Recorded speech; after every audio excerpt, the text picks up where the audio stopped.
Hello and welcome to the State of the Fleet Industry, a weekly video series produced by Automotive Fleet magazine. I'm Mike Antich, editor of Automotive Fleet, and today I'd like to examine what's occurring in the oil and energy segments of the fleet management industry. And today my guest is Kimberly Fisher. She's the Director of Global Fleet and Travel for NOV Inc., and it's a major oil and gas services company. So with that, welcome, Kimberly. I'm glad to have you here. Thanks so much for having me, Mike. Well, this has been a really unusual time in terms of the energy business. In terms of acquisition trends that are occurring, I was wondering if you might be able to put things in context for the viewers, perhaps describing what the fleet acquisition trends were pre-COVID, during COVID, and now post-COVID. So the energy industry, or the oil and gas industry, was in a bit of a downturn prior to COVID starting. So we had defleeted once again. We've done that several times over the last 7 or 8 years. And we had stopped buying and holding on to vehicles longer than we normally would. So then when COVID hit, and we didn't, and the first year of COVID was probably not actually a bad year for us because nobody could go anywhere. Our vehicles weren't being used as much. But in 2021, when business started to come back and our tech started driving more and just going out to see customers more and servicing customers, we now had this fleet that was aging, and it was just really impossible to get vehicles.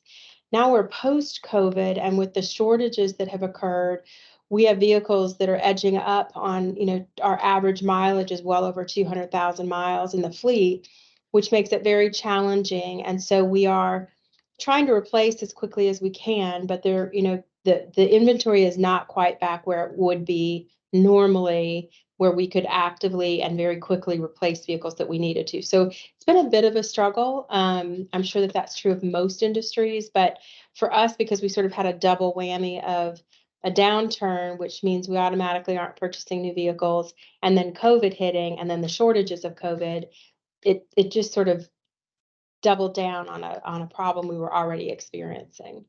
Yeah, you're absolutely right. I mean, your experiences are really very similar to what the majority of fleets have been encountering. And one of the things that's happened as a result of this scarcity of being able to order from the factory replacement vehicles is many fleets have been forced to buy out of stock, out of dealer stock. And what's been your experience in that area? So it's been a little bit disappointing because of course, you're buying retail vehicles versus fleet designated vehicles. So you're also paying a markup, which we understand, like the markups always exist. The challenge is some dealerships have taken advantage, in my opinion, of the fleets in charging just really ridiculous markups that are, from my view, very short-sighted. Fleet managers tend to have very long memories and will absolutely remember the dealers who did not take advantage and then dealers who did. But in general, we have some dealers that we have seen markups of up to 15,000, which is it's just bizarre.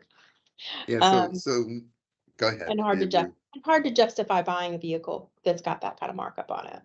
Mm-hmm. Well, in addition to the higher prices, and traditionally buying out of dealer stock is higher than buying direct from the factory. But now you have these additional markups that are on the vehicle. But still, you can't get all the vehicles that you need in order to replenish your fleet. So it's requiring extending the service life of a lot of units. And you touched upon this earlier. You mentioned some of your units are now 250,000 miles on the odometer. And you can look at that two ways. One, is a great testament to the quality of vehicles nowadays that they can get up to 250,000 miles and still be operational. But, the other thing is, things don't last forever, especially with a mechanical device such as a car, electromechanical device such as a car, things break. And, you have this whole incident of unscheduled maintenance, which I'm sure you're experiencing, and I'm curious as to what your observations are on this. So we just finalized our annual review with our lease management company, and our cost per repair year over year has gone up 42%. Which is that's a pretty large increase.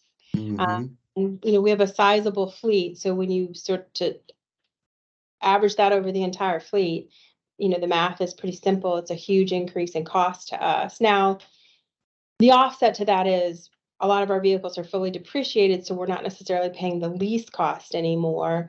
But with the increase in mileage and some of the mechanical issues we're having that in a normal time we would never repair, you also are putting your drivers at risk for being stranded out in the middle of nowhere. And we do operate in some remote weather extreme areas, whether it be the extreme cold or the extreme hot. We sort of cover both of that. So it is a little bit of a challenge in sort of, do you put X amount of money into a vehicle and yet you don't want that driver in that vehicle if it's unsafe?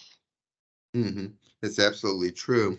And it's not only unscheduled maintenance that occurs, but when you keep vehicles beyond their normal replacement cycles, then you start getting into a new series of preventative maintenance measures that need to be done, such as replacing tires, brakes, and so on. So that compounds the additional maintenance expense that you had. And I imagine part of that increase, that 40% increase, has been as a result of rising labor rates. Absolutely. Absolutely. We've seen labor rates definitely go up over the last couple years, and I don't know that those will come back down. As you know, there was a shortage of mechanics prior to COVID ever happening, and there was a concern about an aging population of mechanics and what were we doing as an industry to pull in younger people. So I don't expect that labor rates will go down, at least not in the near future. hmm Though I would expect, my hope is that parts will come down because I feel like they've gotten more expensive as well, and just availability of parts and the lead times to have vehicles fixed. But I don't know that labor rates will come back down to to pre-COVID labor rates. I felt like those were sort of on the rise prior to COVID, and COVID just helped push them up a bit more. Yeah, well, you hit the root cause. It's really a labor shortage. There's not enough skilled technicians out there. And then on top of that, on the regular inflationary pressures within the economy, that's all putting upward pressure on those hourly labor rates that are being charged. But this is something that goes beyond just the maintenance and repair industry. I mean, even your industry is experiencing labor shortages. And how are you experiencing those labor shortages, and how is your company adapting to them? So it's been interesting finding techs, specifically our service techs that work in the field, has been a challenge for all of our divisions across the board because we're pulling from the same pool of vehicles, especially say in here in Texas, Oklahoma, and Louisiana, which tend to be three of the larger states for energy related, oil and gas related work. Um, all of our competitors are pulling from that same pool. And it's been interesting in talking to some of my business units and the field leaders.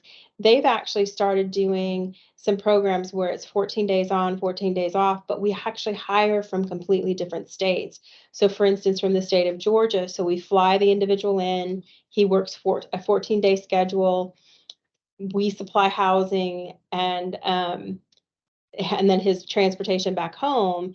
But what we have found is we're getting a whole new group of people who are skilled that would not necessarily have worked in our industry to begin with because they were in a state that was not historically a energy, oil and gas state, if that makes sense. hmm Yeah, it makes all the sense in the world. It's very similar to firefighters. They have similar types of work hours. It's very advantageous to the individual, and it's a very innovative program. So I'm sure it's been well received, has it? It has been, and it's been really fun to see our business groups, along with our HR people, to find an innovative way to sort of help replace labor shortages that we have.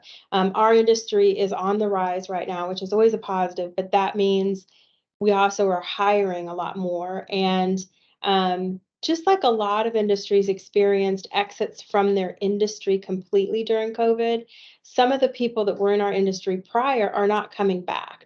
I mean, that's very similar to a lot of industries. hmm Whether they were nearing retirement or whether they were just up for a change, it was an opportunity to do that. So it's been fun to watch our company get a bit innovative on how they're going to respond to the labor shortage. That's excellent. Well, we've reached our allotted time, Kimberly, and it is a great snapshot of what's going on in the oil and energy industry in terms of fleet management. And we'll have to continue this conversation at a future date to get an update. And thank you Absolutely. for joining us. Thank you so much for having me.